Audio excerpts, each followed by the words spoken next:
Lawrence Bishnoi, छात्र राजनीति से संगठित अपराध के सरगना तक का सफर।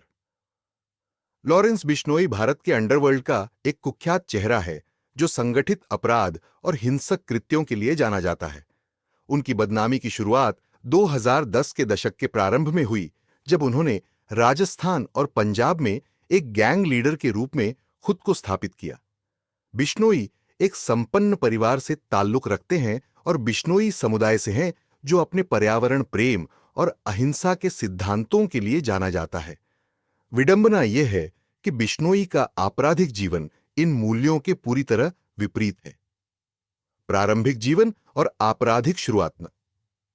1990 में पंजाब के अबोहर में जन्मे लॉरेंस बिश्नोई की आपराधिक यात्रा कॉलेज के दिनों में शुरू हुई, जब वे चंडीगढ़ स्थित पंजाब यूनिवर्सिटी में पढ़ाई कर रहे थे। शुरुआत में उनका विवाद प्रतिद्वंदी छात्र समूहों से होता था, लेकिन जल्द ही ये संघर्ष हिंसक झड़पों में बदल गए। बिश्नोई ने जल्द ही कानून प्रवर्तन एजेंसियों का ध्यान खींचा, जब उन्होंने अन्य छात्रों के साथ मिलकर एक गैंग बनाई। ये शुरुआती टकराव उस संगठित आपराधिक नेटवर्क की नींव बने, जिसे बाद में उत्तर भारत के सबसे खतरनाक गिरोहों में गिना जाने लगा। अपराधों में बढ़त।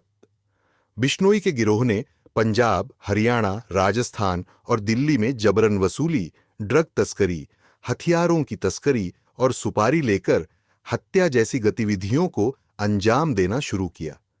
बिश्नोई का नाम तब प्रमुखता से उभरा जब उन्हें प्रतिद्वंदी गैंग के सदस्यों की हत्या और कई हाई प्रोफाइल हत्याओं से जोड़ा गया। उनका गिरोह संरचित तरीके से काम करता था, जिसमें हत्यारे भाड़े पर रखे जाते थे और सोशल मीडिया का इस्तेमाल धमकियां देने और अपराधों की जिम्मेदारी लेने के लिए किया जाता था। बॉलीवुड को धमकियों। बिश्नोई की सबसे चर्चित घटनाओं में से एक 2018 में हुई, जब उन्होंने कथित तौर पर बॉलीवुड अभिनेता सलमान खान को धमकी दी। यह धमकी 1998 के काले हिरण शिकार मामले से संबंधित थी, जिसमें खान शामिल थे।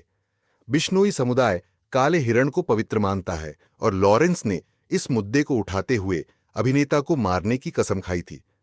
इस धमकी ने बिश्नोई को राष्ट्रीय सुर्खियों में ला दिया और उनके आपराधिक नेटवर्क की गहराई से जांच शुरू हुई।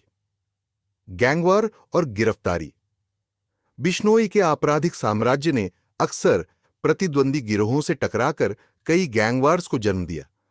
कई बार जेल में बंद होने के बावजूद बिश्नोई ने जेल से ही अपने सिंडिकेट को मोबाइल फोन और साथियों की मदद से चलाया। आपराधिक जगत में उनका प्रभाव लगातार बढ़ता गया और उन्हें जेल से ही जबरन वसूली के रैकेट चलाने का आरोपी बताया गया। जून 2022 में बिश्नोई के गिरोह ने तब फिर सुर्खियां बटोरीं, जब पंजाबी गायक सिद्धू मूसेवाला की हत्या में उनका नाम सामने आया। हालांकि बिश्नोई ने सीधे तौर पर इस घटना में शामिल होने से इनकार किया, लेकिन यह बताया गया कि उनके गिरोह ने इस हत्या को एक पुराने गैंगवॉर हमले का बदला लेने के लिए अंजाम दिया। मूसेवाला की हत्या ने पूरे देश को झकझोर दिया और बिश्नोई की कुख्याति और बढ़ गई। कानूनी कार्रवाई। सिद्धू मूसेवाला की हत्या के बाद लॉरेंस बिश्नोई और उनके नेटवर्क पर कानून प्रवर्तन एजेंसियों ने कड़ी कार्रवाई शुरू की। उनके कई साथियों को गिरफ्तार किया गया और बिश्नोई खुद कई जांचों में प्रमुख संदिग्ध बने हुए हैं। जेल में रहते हुए भी उनका गिरोह सक्रिय है, जिससे यह चिंता बढ़ रही है कि क्षेत्र में संगठित अपराध कितनी गहराई तक फैला हुआ है। बिश्नोई का आपराधिक जीवन यह दर्शाता है कि कैसे हिंसक छात्र राजनीति संगठित अपराध का रूप ले सकती है।